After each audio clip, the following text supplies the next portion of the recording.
Hello बच्चों, आज हम लोग पढ़ेंगे कूलॉम के नियम के बारे में। कूलॉम्स लॉ इलेक्ट्रोस्टैटिक्स की सबसे अच्छी चीज और बहुत इम्पोर्टेंट न्यूमेरिकल की दृष्टि से, परीक्षा की दृष्टि से इसमें काफ़ी कुछ मिलते हैं। तो हम आज शुरुआत करेंगे कूलॉम का नियम, Coulomb's law. Coulomb's law, Coulomb का नियम। तो कूलॉम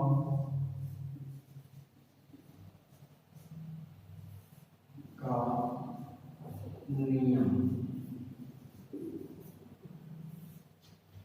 कूलॉम्स लॉ।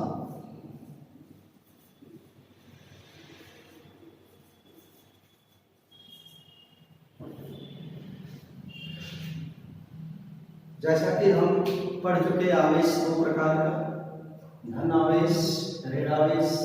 हमने पढ़ा कि सजातीय आवेशों में प्रतिकर्षण, विजातीय आवेशों में आकर्षण होता है। ये आकर्षण प्रतिकर्षण क्या है? आकर्षण बल और प्रतिकर्षण बल। सजातीय आवेशों में आकर्षण बल लगता है और विजातीय आवेशों में आकर्षण बल। सजातीय में प्रतिकर्षण और विजातीय में आकर्षण बल लगता है। दो आवेशों के बीच लगने वाले इस आकर्षण या प्रतिकर्षण बल को वैद्युत बल कहते हैं।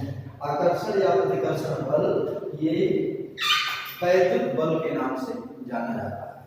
तो वैद्युत बल क्या है?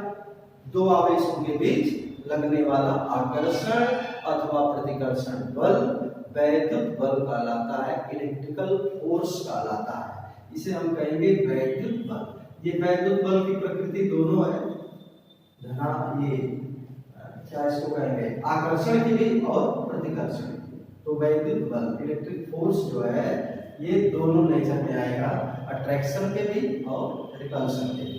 तो दो आवेशों के बीच लगने वाले वैद्युत बल के संबंध में कूलॉम ने अपना नियम दिया। सन 1785 ईस्वी में फ्रांसीसी वैज्ञानिक कूलॉम ने दो आवेशों के बीच लगने वाले आकर्षण या प्रतिकर्षण बल अर्थात उनके बीच लगने वाले वैद्युत बल के संबंध में एक नियम दिया जो कूलॉम के नियम के नाम से जाना जाता है।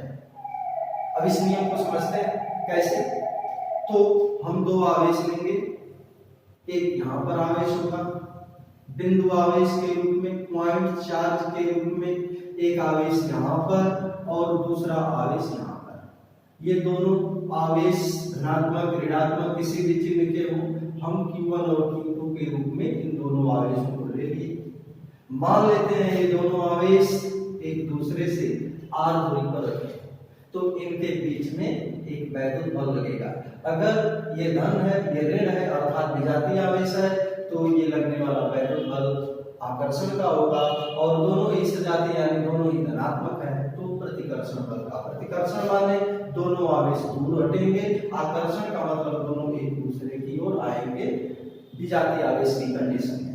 तो इन आवेशों के बीच जो लगने वाला वैद्युत बल है, कूलॉम ने बताया कि इन दोनों आवेशों के बीच लगने वाला वैद्युत बल इन आवेशों की मात्राओं के गुणनफल के अनुक्रमानुपाती होता है। अर्थात इनका जो आवेश है, ये जितना बड़ा आवेश होगा उतना ही बड़ा बल लगेगा। जितने बड़े परिमाण का बल ये वैद्युत आवेश होगा, उतने बड़े परिमाण का ये वैद्युत बल लगता है। यानी ये जो वैद्युत बल है, इन आवेशों की मात्राओं के गुणनफल के अनुक्रमानुपाती होता है। और यह वैद्युत बल दोनों आवेशों के बीच की दूरी हमने r लिया है, तो इनके बीच की दूरी के वर्ग के व्युत्क्रमानुपाती होता है। तो ये बल F प्रोपोर्शनल कर सकते हैं Q1 Q2 upon r square. वैद्युत बल इन आवेशों की मात्राओं के गुणनफल के अनुक्रमानुपाती और बीच की दूरी के वर्ग के व्युत्क्रमानुपाती होता है। परिभाषा के रूप में पूछा जाए कूलॉम का नियम क्या है, तो हम कहेंगे दो स्थिर, ये दोनों स्थिर आवेश, क्योंकि हम स्थिर वैद्युतिकी का अध्ययन करते हैं जिसमें आवेश स्थिर रहेंगे, तो दो स्थिर बिंदु आवेशों के बीच लगने वाला आकर्षण अथवा प्रतिकर्षण बल या वैद्युत बल उन आवेशों की मात्राओं के गुणनफल के अनुक्रमानुपाती होता है तथा उनके बीच की दूरी के वर्ग के व्युत्क्रमानुपाती होता है। जब हम ये प्रोपोर्शनल चिन्ह हटाएंगे तो कोई कांस्टेंट लगेगा, ये कांस्टेंट k आया, q1 q2 upon r square. इसे हम कूलॉम का नियम कर सकते हैं। इसमें k एक अनुक्रमानुपाती नियतांक है, k एक अनुक्रमानुपाती नियतांक है। इसकी वैल्यू दोनों, ये इसकी जो वैल्यू है दोनों आवेशों के बीच के माध्यम पर, इन आवेश के मात्रकों पर, दूरी के मात्रक पर, बल के मात्रक पर निर्भर करता है। यदि दोनों आवेश निर्वात या वायु में रखे हों तो k की वैल्यू बताई गई 9.0 10 टू द पावर 9। मात्रक क्लियर कर लेंगे, k का मात्रक f में r स्क्वायर का गुणा है तो न्यूटन मीटर स्क्वायर प्रति कूलॉम, कूलॉम यानी कूलॉम स्क्वायर। ये आ गई वैल्यू k। ये निर्वात या वायु में दोनों आवेश रखे होंगे तो ऐसी दशा में k का मान 9.0 10 to the power 9 newton metre square प्रति कूलॉम स्क्वायर रखेंगे। इसलिए अगर हम इसके की वैल्यू को रख करके देखें तो कूलॉम के नियम को हम 9.0 10 to the power 9 q1 q2 upon r square के रूप में लिख सकते हैं। ये बल न्यूटन में आएगा। कब? आवेश को कूलॉम में, दूरी को मीटर में रखेंगे, बल का मात्रक न्यूटन में आएगा। इस कांस्टेंट की वैल्यू ये हम याद रखेंगे।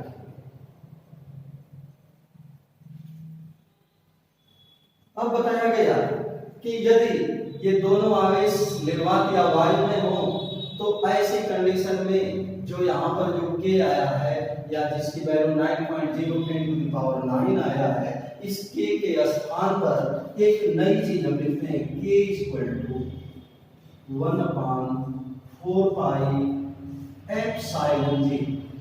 ये एक नई चीज याद करें, k का मान 1/4 पाई एप्सिलॉन 0 लिखा जाएगा यदि दोनों आवेशों के बीच माध्यम निर्वात या वायु।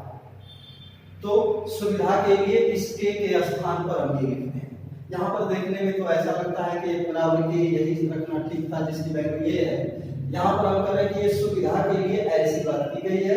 ये सुविधा यहाँ पर तो नहीं दिखाई देगी, लेकिन आगे जब बढ़ेंगे, आगे के चैप्टरों में पढ़ेंगे तो ये बड़ी इंपॉर्टेंट चीज होने वाली है।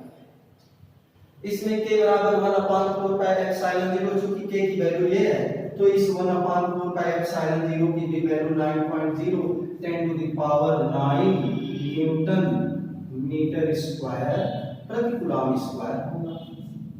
तो k की वैल्यू या 1/4 पाई एप्सिलॉन 0 की वैल्यू ये चीज होती है। इसको ध्यान देना है, एप्सिलॉन 0, इसका नाम हम ये एप्सिलॉन 0, इसको हम कर रहे हैं एप्सिलॉन 0, एप्सिलॉन 0, इसको एप्सिलॉन 0 या एप्सिलॉन नॉट, एप्सिलॉन नॉट, कुछ लोग इसको पढ़ते हैं एप्सिलॉन नॉट। एप्सिलॉन 0 वास्तव में है क्या? ये है निर्वात की वैद्युतशीलता या विद्युतशीलता, निर्वात की विद्युतशीलता इंपॉर्टेंट चीज है। इसको हम कहते हैं परमिटिविटी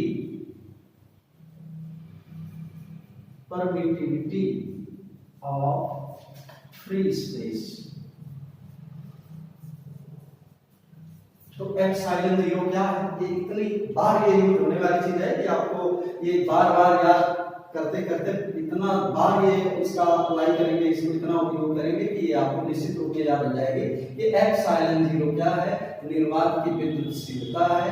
परमिटिविटी या फ्री स्पेस करते हैं। इस एप्सिलॉन 0 की कुछ वैल्यू होती है, इसका मात्रक होता है, विधि सूत्र, ये सारी चीजें बहुत इंपॉर्टेंट हैं, ये यूज की जाएगी। अभी इसको हम निकाल करके दिखाएंगे आपको, लेकिन थोड़ी सी बात कूलॉम के नियम में और आगे बढ़ाते हैं। कैसे? हमने कूलॉम के नियम को इस रूप में देख लिया कूलॉम का नियम F equal to K into Q1 Q2 upon R square, इस रूप में कूलॉम का नियम आया। इस K के स्थान पर हमने कर दिया 1 अपॉन 4 पाई एप्सिलॉन 0 लिख सकते हैं, तो F की वैल्यू आ गई 1 upon 4 pi epsilon 0 Q1 Q2 upon R square. ऐसे इसको यदि चाहें तो हम समीकरण 1 माने, इसको हम समीकरण 2 मानेंगे। ये सूत्र तब है जब दोनों आवेशों के बीच में निर्वात या वायु है। लेकिन यदि दोनों आवेशों के बीच में कोई कुचालक पदार्थ रख दिया जाए, कुचालक पदार्थ यानी कांच, तेल, मोम, अभ्रक, कागज का टुकड़ा, एबोनाइट इत्यादि ऐसा कोई पदार्थ इसमें रख दिया जाए, तो रख देने के बाद इनके बीच में लगने वाला वैद्युत बल बदल जाता है। ऐसे हम कह सकते हैं कि ये दो आवेशों के बीच लगने वाला वैद्युत बल उन आवेशों के बीच के माध्यम पर निर्भर करता है। निर्वात या वायु के होने में बल कुछ और होगा और कोई माध्यम रख देंगे तो ये बल का मान बदल जाएगा। मानते हैं कि मीडियम के रख देने पर, यानी जब दोनों आवेशों के बीच में कोई माध्यम होगा, मीडियम होगा, तो उस बल को हम Fm से रिप्रेजेंट करेंगे। Electric force in medium, electric force when two charge are situated in a dielectric substance और एनी मीडियम, तो Fm इक्वल टू, Fm का मतलब वैद्युत बल जब दोनों आवेशों के बीच कोई माध्यम है, F का मतलब जब दोनों आवेशों के बीच कोई माध्यम नहीं है, अर्थात निर्वात है या वायु है। लेकिन जब कोई माध्यम है तो इसको रिप्रेजेंट हमने कर लिया Fm। तो ऐसी कंडीशन में सूत्र बन जाता है 1 अपॉन 4 पाई एप्सिलॉन 0 कैपिटल के Q1 Q2 upon R square, जहां कैपिटल के एक विमाहीन नियतांक है, जहां कैपिटल के एक विमाहीन नियतांक है और इसका मान हर एक पदार्थ के लिए, हर एक परावैद्युत पदार्थ के लिए इस के की वैल्यू 1 से सदैव बड़ी होती है। यह एक विमाहीन नियतांक है, इसकी वैल्यू 1 से हमेशा बड़ी होती है। जो भी माध्यम रखा है उस माध्यम का ये के कहलाएगा क्या? के क्या है? इसको हम कहेंगे माध्यम का परावैद्युतांक, परावैद्युतांक, dielectric constant of a medium. ये है dielectric constant of a medium. जो मीडियम है उसका ये डाइलेक्ट्रिक कांस्टेंट है, जो माध्यम है उसका ये परावैद्युतांक है। अगर इसके बीच में कांच है तो ये क्या रहेगा? के रहेगा कांच का परावैद्युतांक। अगर मोम है, अभ्रक है, तो अभ्रक का या मोम का परावैद्युतांक। जो पदार्थ है, जो कुचालक पदार्थ है, उस कुचालक पदार्थ का ये क्या है? परावैद्युतांक। जो कुचालक पदार्थ है वो क्या कहलाएगा? वो कहलाएगा परावैद्युत, वो कहलाएगा परावैद्युत पदार्थ।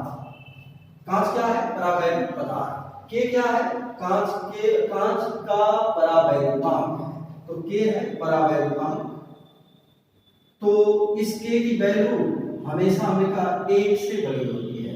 धातुओं के लिए के का मान अनंत होता है। निर्वात या वायु के लिए यहाँ पर जो के नहीं है, के नहीं होने का मतलब जब निर्वात है या वायु है, यहाँ पर के नहीं है, तो के नहीं होने का मतलब यहाँ पर के अगर है तो उसके की वैल्यू क्या होगी? 1 होगी।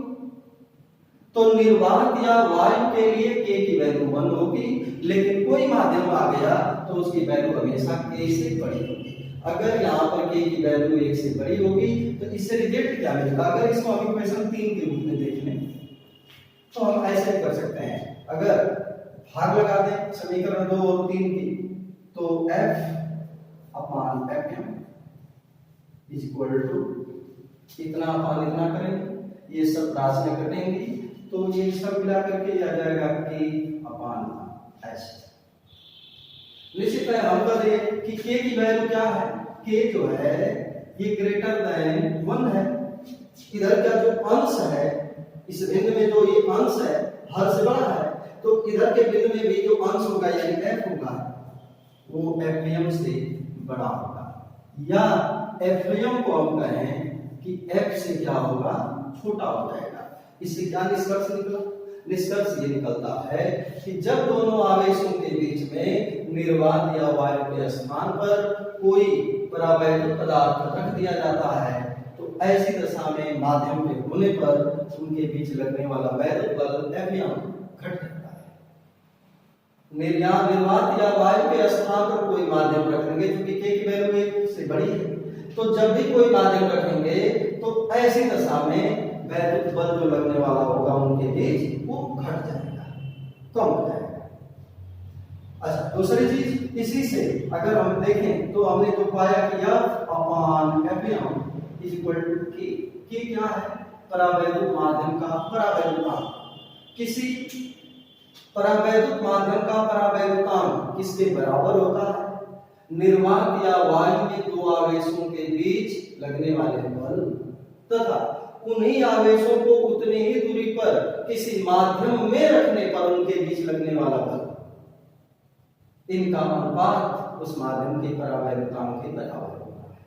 निर्वात या वायु में दो आवेशों के बीच लगने वाला बल तथा किसी माध्यम में उन्हीं आवेशों के बीच लगने वाले बल के अनुपात को उस माध्यम का परावैद्युतांक कहते हैं। अगर परावैद्युतांक पूछा जाए परावैद्युतांक किसे कहते हैं तो हम इस कूलॉम के नियम की सहायता से इस सूत्र के आधार पर परावैद्युतांक की डिफिनेशन बना सकते हैं। क्या चीज? निर्वात। जब क्या है? जब निर्वात था तो निर्वात या वायु में दो आवेशों के बीच लगने वाले वैद्युत बल तथा किसी माध्यम में परावैद्युत माध्यम में उन्हीं आवेशों के बीच लगने वाले वैद्युत बल के अनुपात को उस परावैद्युत माध्यम का परावैद्युतांक कहते हैं।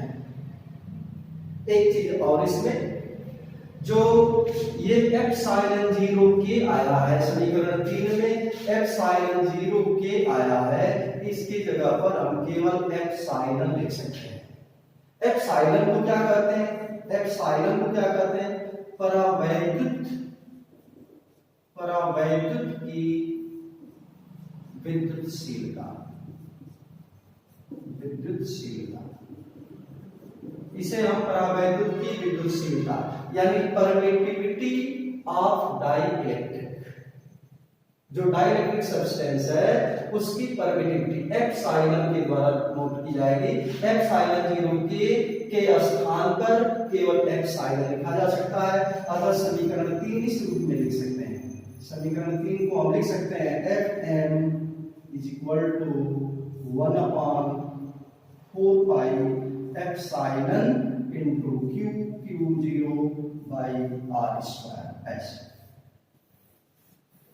अगर एप्सिलॉन 0 के बराबर एप्सिलॉन हो रहा है तो इससे एप्सिलॉन 0 अगर ऐसा आ रहा है एप्सिलॉन 0 into K बराबर एप्सिलॉन, तो यहां से भी एप्सिलॉन 0/एप्सिलॉन = K।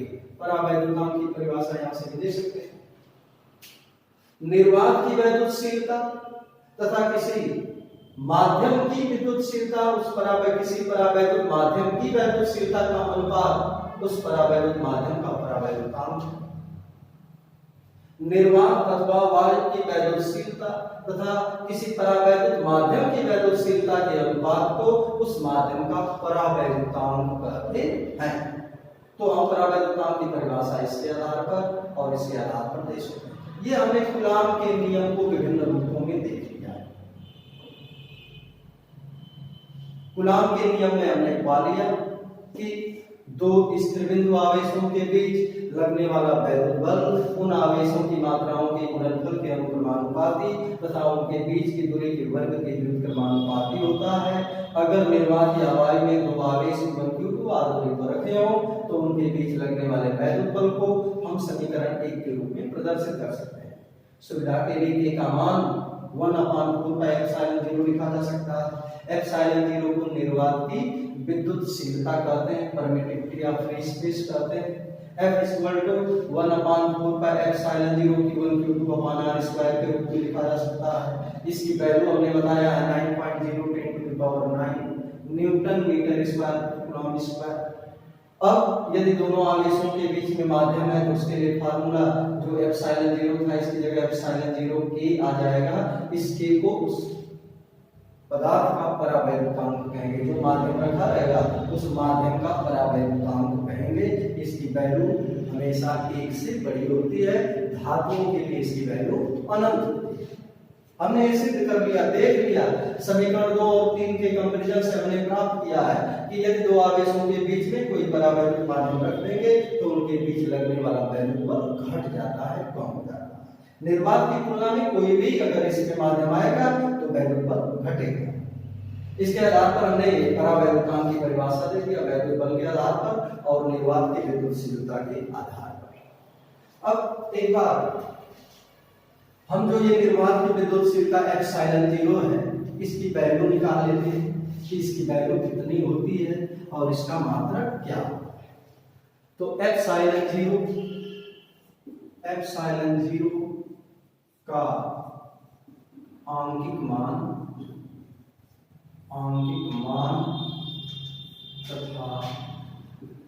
तथा मात्रक ये देखते हैं, इसकी numerical value and its unit. तो जैसा कि हमें पता है कि 1/4 पाई एप्सिलॉन 0 बराबर 9.010 टू द पावर 9 क्या कूलॉम न्यूटन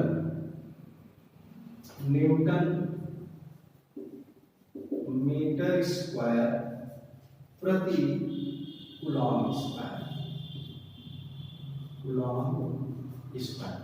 तो एप्सिलॉन 0 का मात्रक भी यहीं से हम बना लेंगे।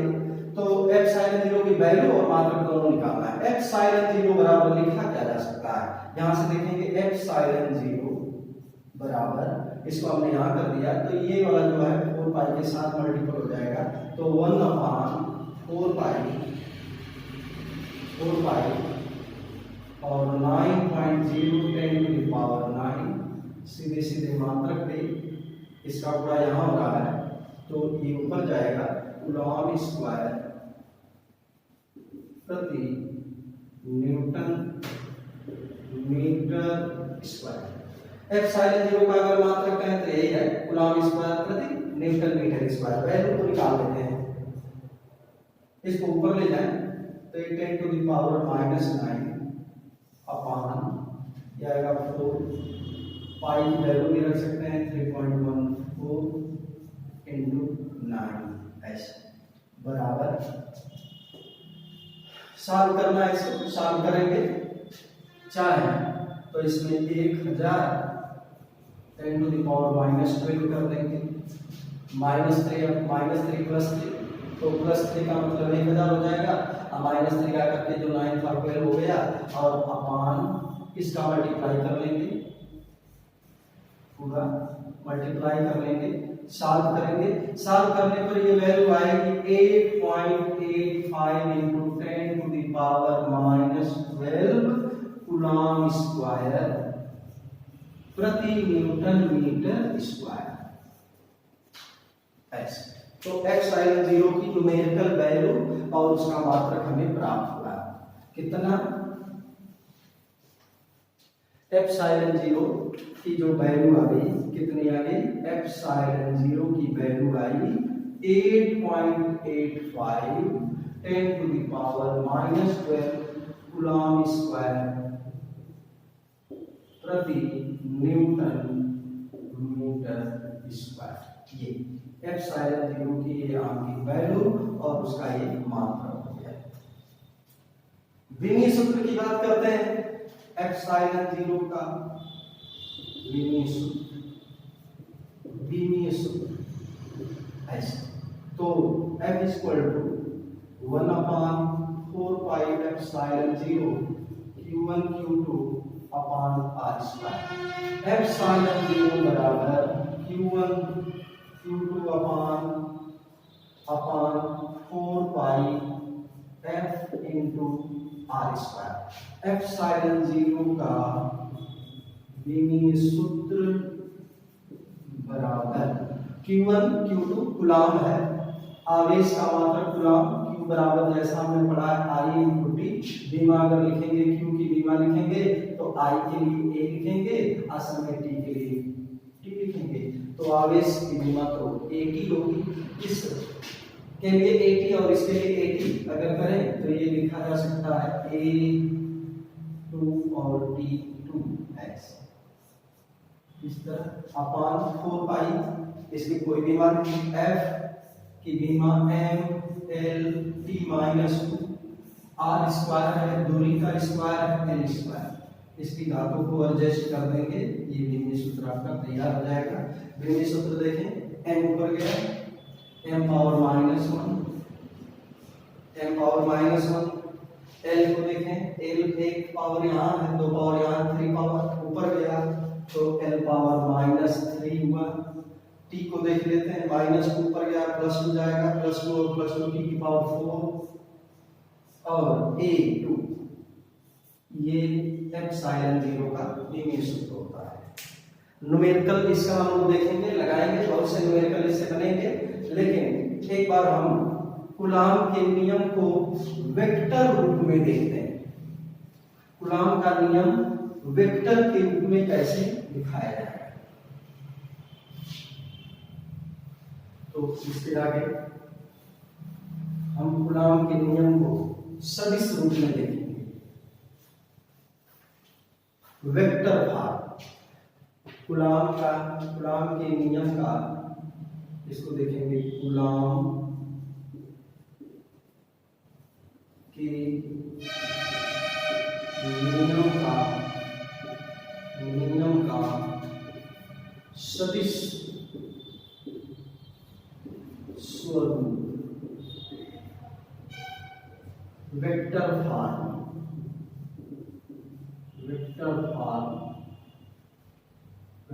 Form of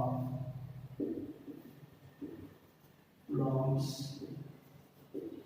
law. कूलॉम के नियम को हम वेक्टर के रूप में यहां समझेंगे। थोड़ा ध्यान देने की बात होगी, इसमें थोड़ा सा वेक्टर के रूप में हम वेक्टर का प्रयोग करेंगे। सदिश रूप में हमें समझाना है कूलॉम के नियम को।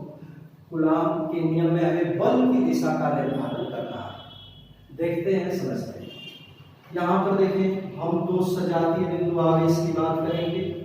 एक आवेश यहाँ होगा और दूसरा आवेश यहाँ होगा।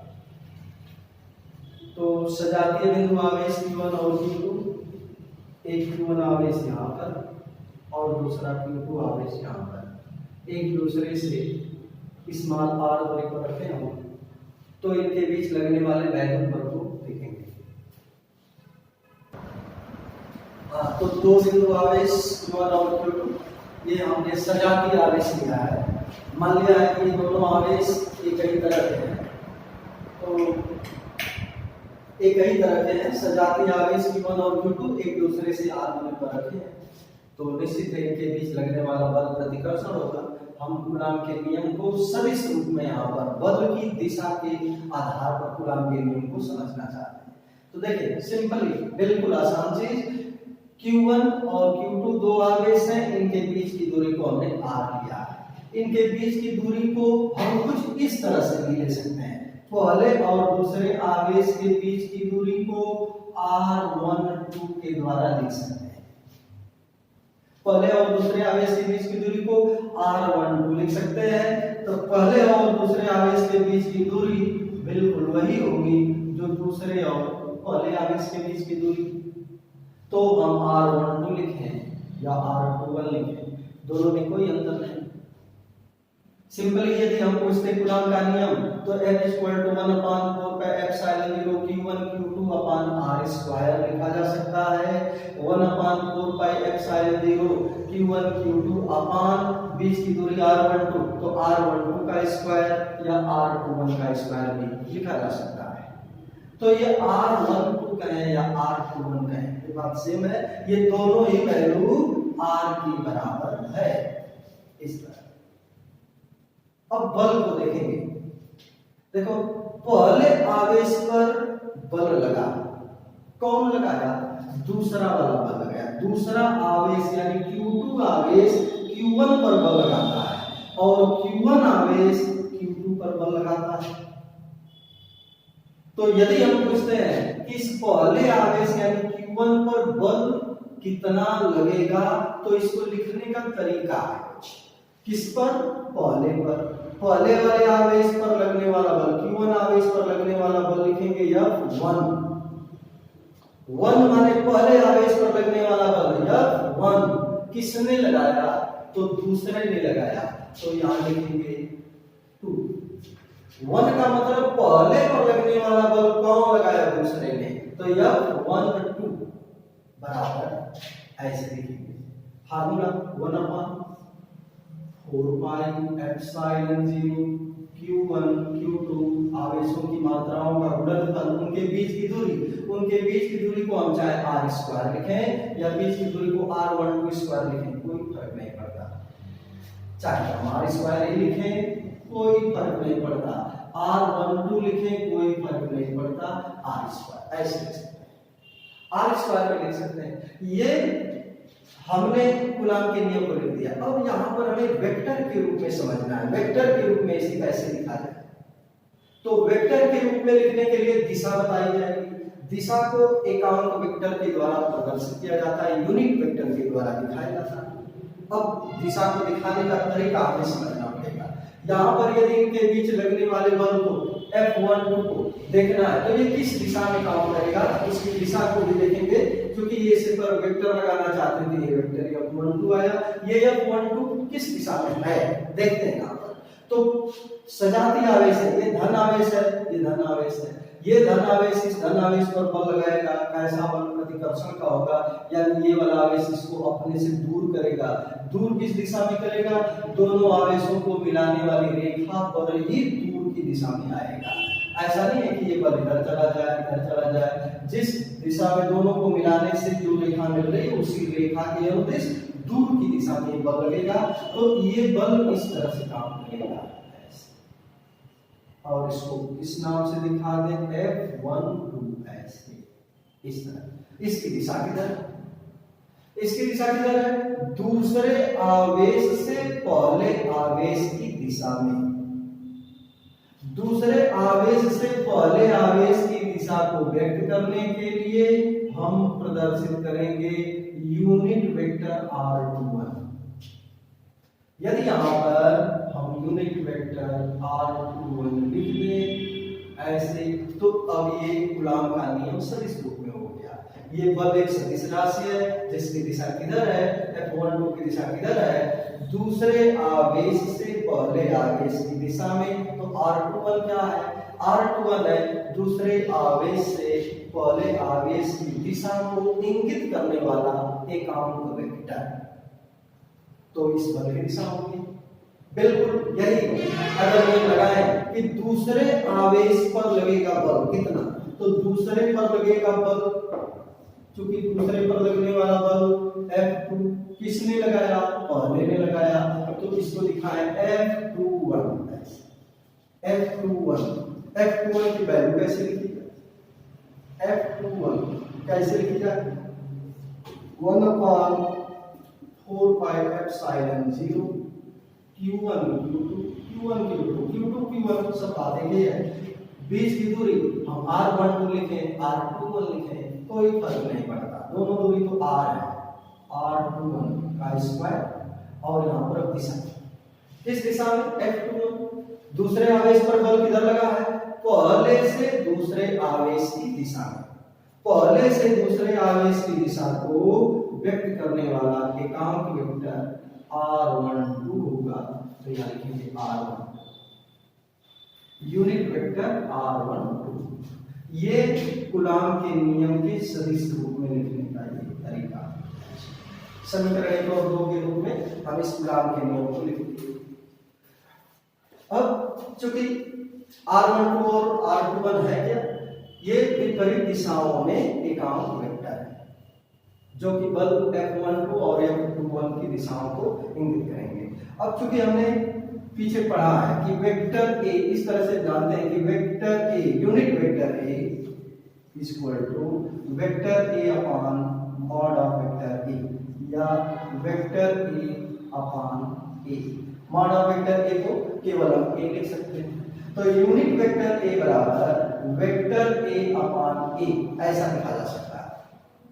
इसके आधार पर अगर हम देखें कि यूनिट वेक्टर r21 को क्या लिखा जा सकता है, तो यूनिट वेक्टर r21 बराबर इसी को देखते हुए vector r21 upon mod of r21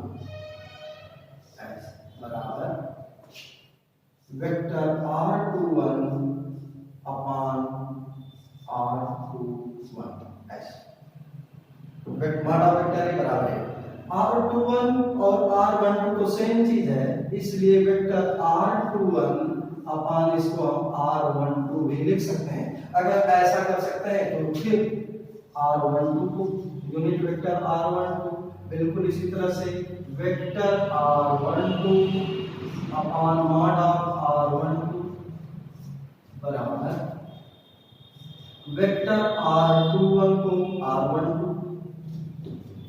upon r12 या वेक्टर r12 अपॉन r21 ऐसे लिख सकते हैं।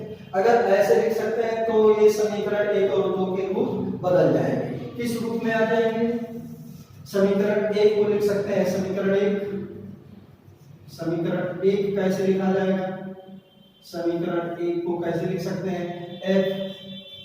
f12 equal to 1 upon 4 pi epsilon 0 q1 q2 upon ये r12 का स्क्वायर था। अब यूनिट वेक्टर r21 की जगह पर हम वेक्टर r21 अपॉन r12 लिखेंगे।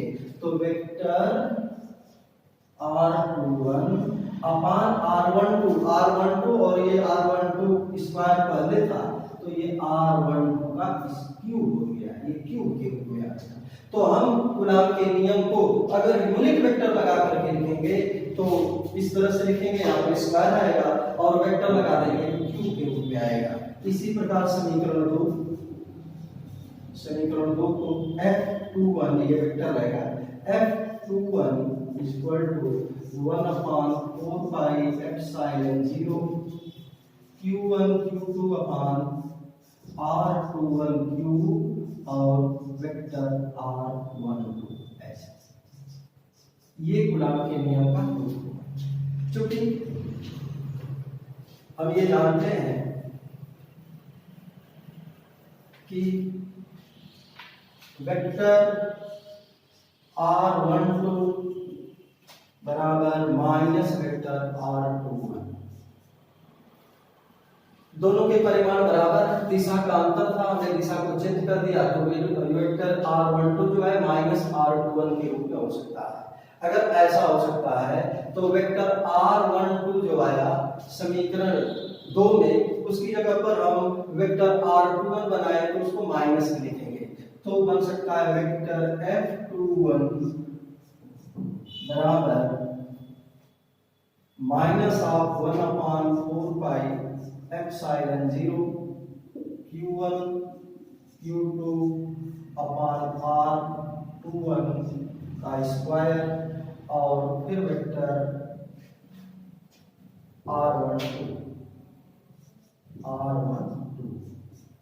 अब यदि इसकी तुलना हम कर दें, ये समीकरण 4 बना लेंगे, ये 3 बना लेंगे, 3 से अगर तुलना कर दें तो समीकरण 3 से तुलना करने पर हमें मिलेगा vector f12 equal to minus vector f21। इससे क्या पता चलता है? वेक्टर f12 बराबर माइनस वेक्टर f21, अर्थात ये दोनों आवेशों पर लगने वाले वैद्युत बल परिमाण में तो समान है लेकिन दिशाओं में अपोजिट है, विपरीत है। ये कूलॉम के तृतीय नियम, ये न्यूटन के तृतीय नियम की ओर संकेत करते हैं, अर्थात प्रत्येक क्रिया की समान लेकिन विपरीत दिशा में प्रतिक्रिया होती है। इस बात को ये कूलॉम का नियम व्यक्त करता है, अर्थात कूलॉम के नियम से हम न्यूटन के नियम का जो निष्कर्ष है वो भी देख सकते हैं। तो कूलॉम का नियम ये बताया कि दोनों आवेशों पर लगने वाला बल परिमाण में समान होता है और दिशाओं में विपरीत होता है। तो बस आज के लिए इतना ही। धन्यवाद। अगले दिन अब आगे बढ़ेंगे।